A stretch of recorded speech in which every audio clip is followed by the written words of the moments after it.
Book covers, they are probably the most important part of publishing a book, because if you don't have a good book cover, then of course no one will ever read your book. The quality of your book cover is also a huge signal for how good the book is, and actually how much time, care, energy and attention you have invested into your book. Whilst this video is going to be about creating your book cover and how to design a book cover, there are only a very small number of instances where you should do this yourself.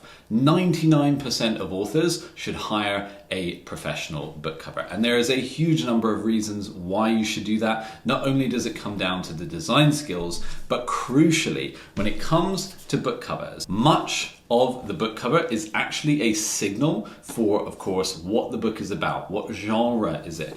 And subconsciously, when we are scanning the bookshelves or we are scrolling on Amazon, we are selecting books, we are drawn to books based on the book cover and the subtle cues that it sends us. First thing we're going to do is dive into some book covers, have some book cover examples, and share with you why they are designed the way they are. First up, what I'm going to do is compare memoirs, two different types of memoirs, and you'll see some very different design choices have been made. So with this very first one here, of course, Andre Agassi is a very famous person. So most of the book cover is his face, and that makes sense. When we compare it with this cover, Running the Smoke, which is a selection of stories, of real stories from real people, of course, these people are not famous. They are not well known, which is why it talks about running the smoke, first-hand accounts, the London Marathon.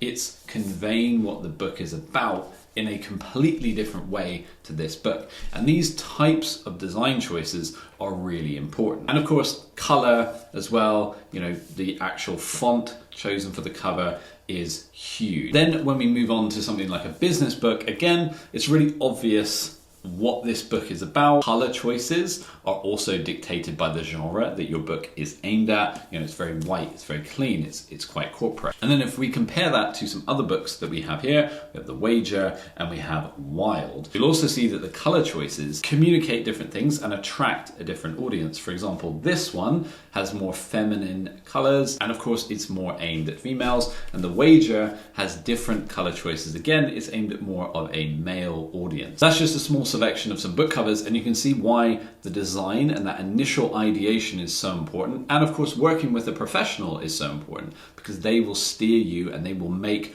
those choices to communicate to the right audience for your book. If you are deciding to do this yourself, well then design software will be really important. And honestly, you will have to use something like Photoshop to really create a truly magnificent cover. There are alternatives such as Canva and some of these other options, but they really don't offer enough to create something that's going to stand out and that's going to look professional. Then you will also need to find images. Of course, if you want to use your own image, well, then that's relatively easy. But again, it has to be high quality. We see lots of people that use their own image, but it's a very low quality image. And of course, that creates a very low quality impression of your book. You would need to use things like Shutterstock, and of course if you use a professional designer, well, they will have access to these things anyway. The other way to approach it is something like you will see with The Wager, where this is of course a drawing, it's an illustrated cover. I think it's actually based on a painting from that time,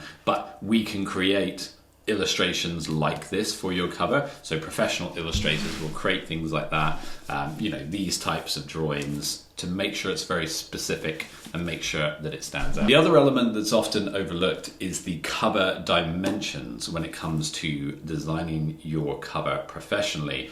When it comes to the ebook, that's straightforward because of course all ebooks follow the same dimensions. When it comes to printing, it's more complicated.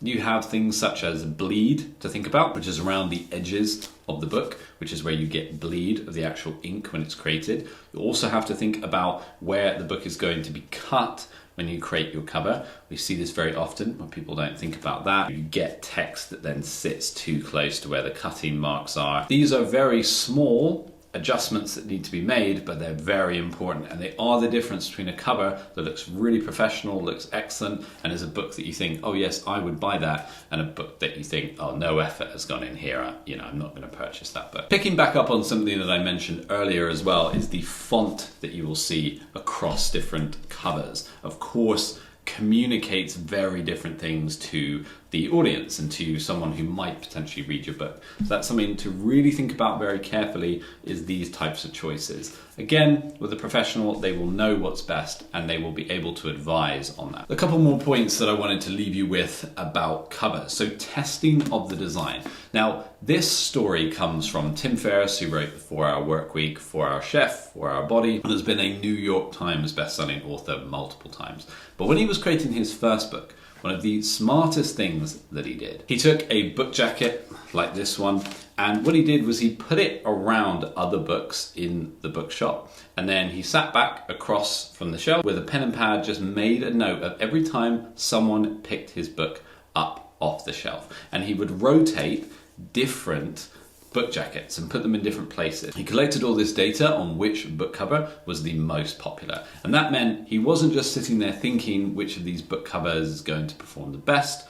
He actually knew. With a professional, they have years of experience. They can do this in their sleep almost. They'll know what's going to stand out on the shelf and when people are browsing on Amazon. And when it comes to working with a professional designer, you need to check their credibility, and it needs to be someone that you can really trust, someone that is actually going to read some of your book and really understand what they are communicating. There are some professionals who have these templates that they use. That is not what you want. You want to find someone who can create a bespoke cover design for your book. If that is something that you're interested in, we have some of the best professional book cover designs in the industry. So drop us a line. There are some details in the description. We would love to hear from you and help you make an incredible book cover. YouTube will now be recommending another fantastic writing video packed full of valuable advice right here to help authors and to help you publish and write your first book. Give that a watch next.